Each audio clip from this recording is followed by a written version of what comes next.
If you look closely at the top left-hand corner of my PS Vita, it says no sim. No, this doesn't mean that the sims don't exist on my PS Vita. This means that back in the day, you could utilize the SIM card reader to play multiplayer games at the park. Now, why am I telling you this? Well, because it was brought to my attention by one of you that there is a guy in Mexico that sells an upgraded module to swap out the old board that transmits the 3G network for a micro SD card reader. Now you're asking, why would you want this if you can just use the SD to Vita Pro adapter with a hacked PS Vita? Well, I got 5 reasons. Reason number 1, if your SD card adapter doesn't work, this is a great alternative if you have this PS Vita. Number 2, the PSV SD adapter is a lot faster. Number 3, it's not prone to failure or giving you errors like mine does that your SD card has been removed, which is completely annoying.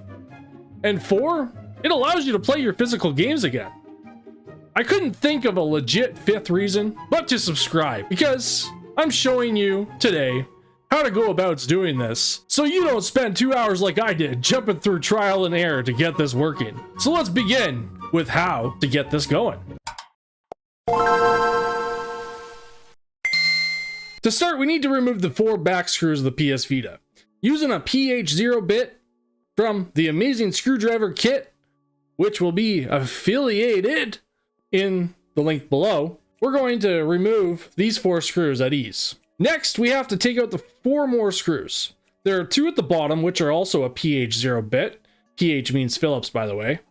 And 2 under the flap door beside your volume buttons. Once all 8 screws are removed, grab your plastic spudger tool.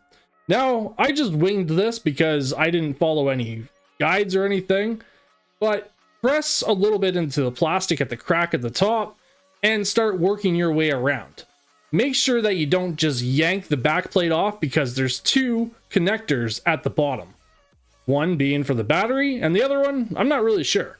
Once I got inside, I popped up the battery connector. Just be careful with this, it's just a push tab. And I popped up the push tab connector on the left-hand side. Once the back plate is off, we can see the module on the left-hand side, which has 3 signal cables, which I think are for the antenna and other stuff. I don't need to be scientific about this. There's this black cover plate also that just pops off if you're very nice with it.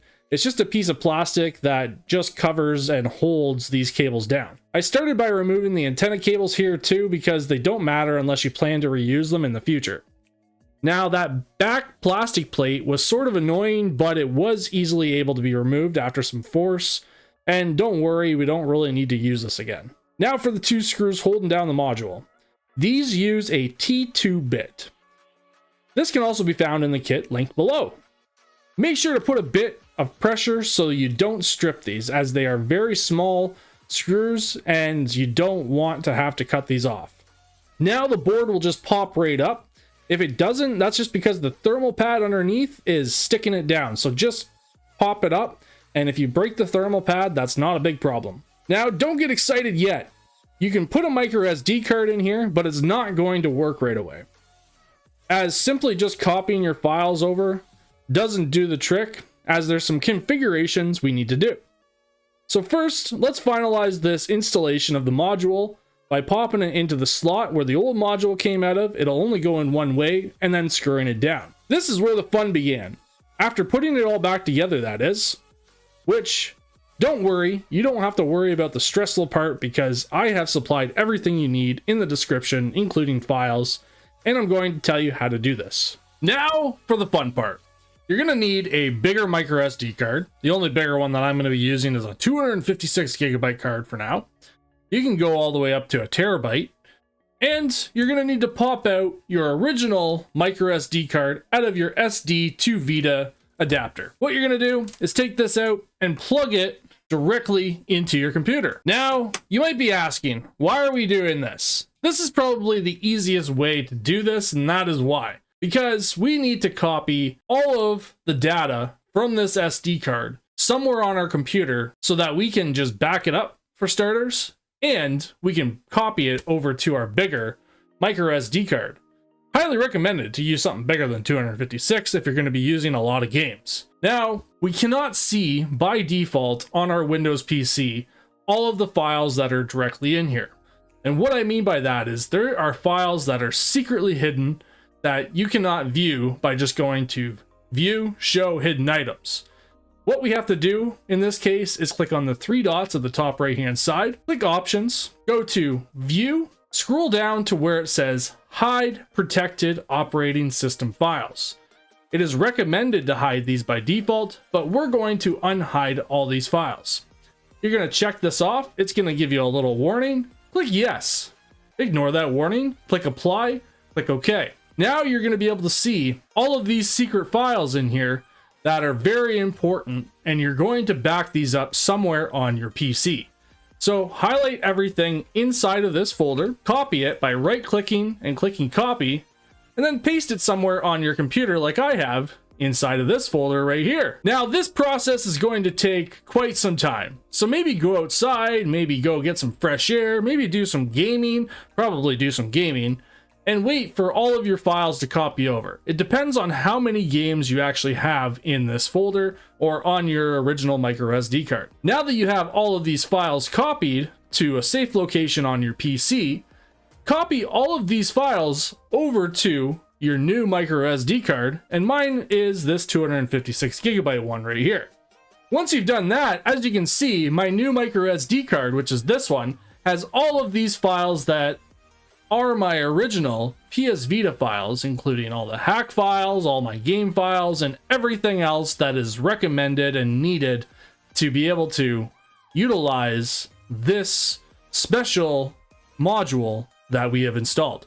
Next, you're going to download the link to all the files in the description called 3G to SD VPK files.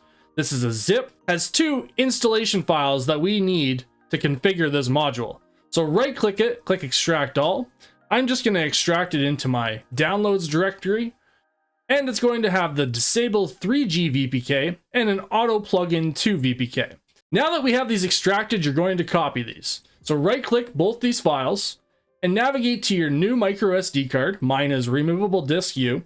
Scroll down to a folder that says VPK. If you don't have a folder here that says VPK, just name a folder called VPK by clicking right click, new folder, and then type VPK and click save. Navigate inside here and then paste those two files in there. Now we're going to take this out of our computer. Make sure all your files are copied over prior to this, and we're going to plug this into our SD to Vita adapter first. We're going to plug this back into our SD card slot and turn on our PS Vita. Now you'll know that you've copied all of your files properly because all of your emulators, all of your games, and everything else will show up here. So the next thing we need to do is we need to navigate into Vita Shell. We're going to click Start, and this is going to open up our file browser for the device. This will allow us to install those two VPK files. Now, as you can see, I'm already inside that folder. I have a different menu theme on this as well, so it might look a little bit different to yours. Yours might be just black. So scroll all the way down until you see the folder called VPK. Click 0, or the O button, and install auto plugin to .vpk. Click yes and wait for it to install. Click yes again, just ignore that message. Now that that's installed, we're also going to install disable_3g.vpk. Click O, click yes, ignore that message and click yes. Now that that's installed, we're going to press our PS button and we're going to close this out. We're going to have two new installation files or VPK files installed on our device at this point. As you can see, this network problem error message is going to pop up and it gets very annoying. We were going to fix that in a few moments. But the first thing we're going to do is click OK when that little error message pops up. And we're going to go into the auto plugin tool VPK. Make sure you have a Wi-Fi connection as well while you're doing this. So open up this application, click Start, and wait for it to load. And again, it's going to update the plugins and everything else that we need in here. Click Accept if it asks you to install or update this plugin. And then when it brings you to the updates page, press the X button because we don't really need to worry about that right now. Now we're going to go to Vita plugins. We're going to press the circle button. We're going to go down to Configure plugin for SD to Vita. You're going to scroll down to where it says GCD SD to Vita UX0 live area application.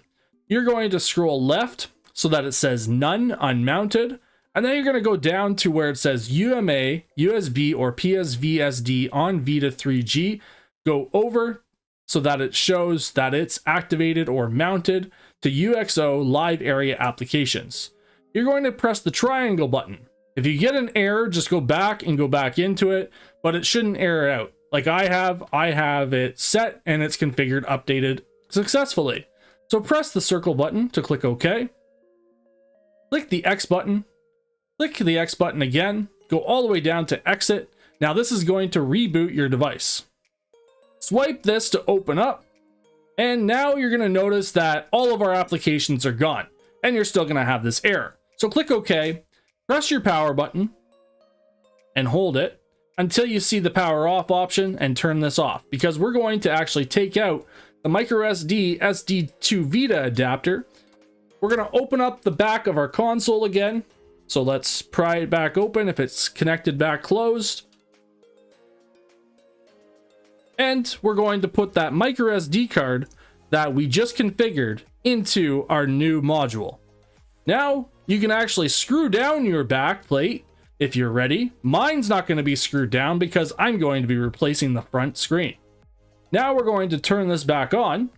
Now that that's plugged in there, we're still going to have this error, so click OK, and you're going to be able to see that we have all of our applications, all of our emulators and everything back on our device. Now, some applications might error out, so you might have to reinstall them, like your emulators, but don't worry about that. Now, what you're going to do is scroll all the way down to the 3G disabler. Click it, click start. Now we're inside the 3G disabler. This tells you to click cross to disable the 3G feature, which is what we're going to do. But if you want to re-enable it later on down the road, if you put that module back in for any unknown reason, then you can press circle to re-enable it. But we're going to disable it by pressing the cross, and your system's going to reboot for the last time. Now that your system has rebooted, that error message should go away, and you should be able to jump right back into playing some games on your hacked PS Vita, like I'm going to do right now, and jump right into some Super Mario World USA playing Super Nintendo on my PS Vita. Is that blasphemy? I don't know, but it's awesome. Have a nice day. Hope this was helpful. If you have any questions, don't forget to subscribe, comment, like, and share to anybody that wants to learn how to do this awesome upgrade for their PS Vita in 2024. Despite it being old, it's still an awesome upgrade that I never even knew about. Bye-bye!